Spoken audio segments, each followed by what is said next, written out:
Hey everybody, welcome back to my channel. Glad you could be here. I have a book review for you today, or kind of sort of a book review, not for the full book because I did not finish this book. I DNF'd it, and we'll talk more about that here in just a minute. But first of all, if you enjoy this video, you will enjoy other videos of mine.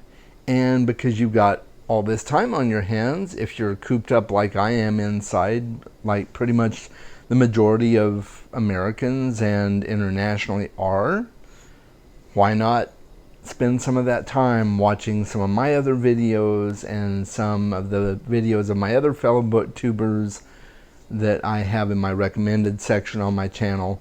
Check those out, and I really hope you enjoy it. It'll be a good escape from the monotony of being cooped up indoors. So without any further delay, let's get right to this book. The book that I recently did not finish is Neuromancer by William Gibson. I was really disappointed. I really wanted to like this book. I do like science fiction. I like cyberpunk. If you saw my video last week where I talked about Do Androids Dream of Electric Sheep by Philip K. Dick, you know I like cyberpunk as a genre. It's just really cool. And I really wanted to like this book as well. But as much as I gushed about how much I loved the book that eventually became Blade Runner, that is exactly how much I disliked this book. And I gave it a good shot, folks. I got 60% through this book. I took a little bit of a break.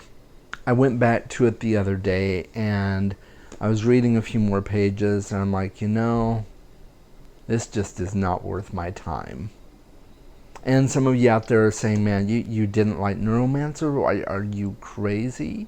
I know it defines a genre in terms of how much it catapulted the genre forward in terms of ideas and thought, and I know it's been a huge influence on science fiction movies, and it's been an influence on some of the terminology we use in the modern technological age today. I realize how big of an influence it's had, but I just couldn't get into it. And maybe I would be like that with other science fiction stuff. You know that I primarily read fantasy, with a small spattering of other stuff mixed in, but maybe I'm just not super into science fiction. I don't know. I do like other science fiction stuff that I've read, so I really think it was just this book. But let's start off with some of the things that I thought were really cool about the book, because I did like some aspects of the book. There are a couple things specifically that I see how they directly influenced our culture. First of all, this book literally coined the term cyberspace.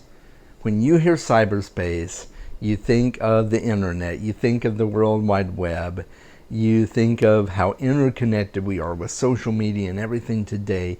This book literally coined the term. And so just in terms of that, that's a huge influence to think that one book defined the word that we use in common speech now. You know, left and right. You hear everybody talking about cyberspace, right? So I thought that was really cool. And this book talks a lot about the quote-unquote matrix and plugging into the matrix, which I'm sure was somewhat influential in the Matrix movies and other things like that.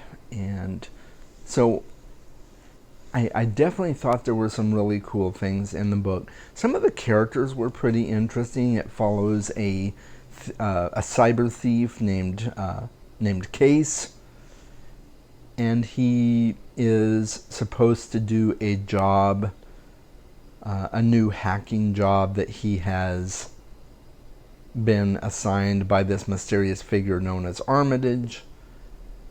And Armitage turns out is this old war dog that has been reprogrammed and everything to serve a artificial intelligent entity. And it's really, really confusing. And that's one of the reasons I kind of gave it as long as I did, because I figured, well, maybe if I keep reading, I'll understand more. It'll make more sense to me. No, that really wasn't the case. Even 60% of the way through the book, I was completely lost. And some of the other characters were cool, but they were very dry. They were very one-dimensional. They weren't really well fleshed out, I didn't think. There were a couple of times that I got the lady who travels with Case, I got her confused with another lady earlier on in the story, and then I'm like, wait a minute, who is this again? And I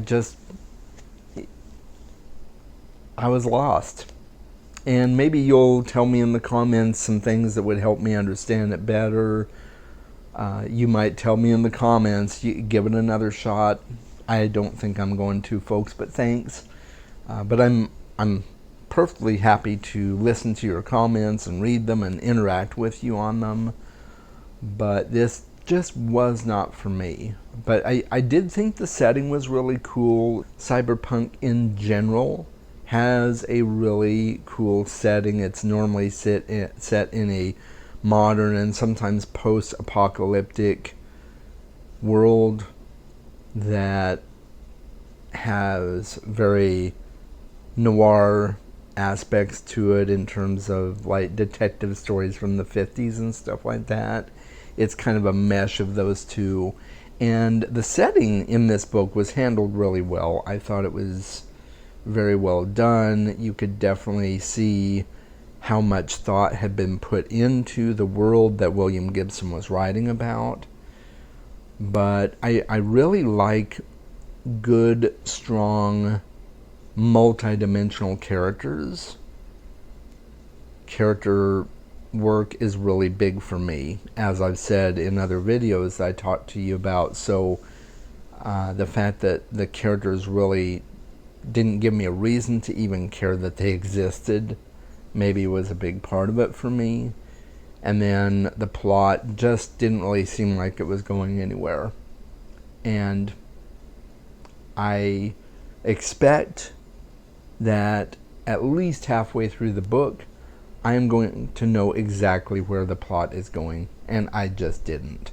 So I give this book a solid 2 stars. And by 2 stars, I mean it wasn't for me. It might be for you. You may enjoy it, but I wouldn't recommend it to just any reader who enjoys science fiction. This is probably a book that I would have rather picked up at the library instead of actually spending my money on it. Yeah, it's one of those. I have a few books on my list that I want to get to that I'm probably going to get at the library just in case I don't care for them. This probably would have been one of those.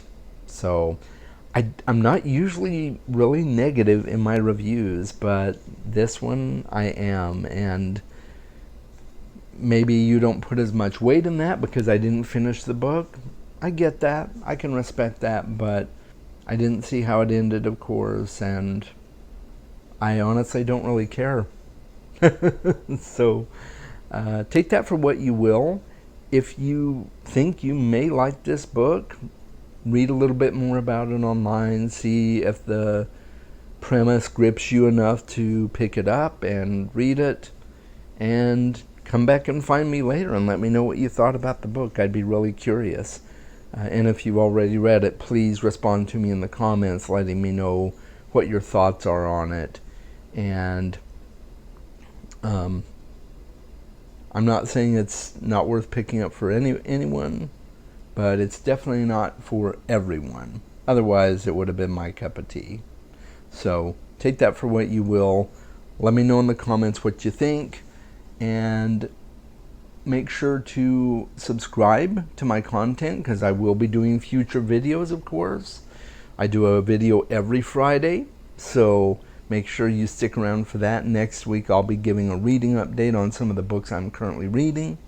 So stick around, subscribe, like this video if you enjoyed it, and make sure to share with your friends so that they can find my videos too. I'm sure they're cooped up just like you and I are right now, so they've got time to watch some good recommendations. And with that, I will leave you, my friends. Until the next video, make sure you are reading more books. You've got plenty of time to do it. I'll talk to you later. Bye.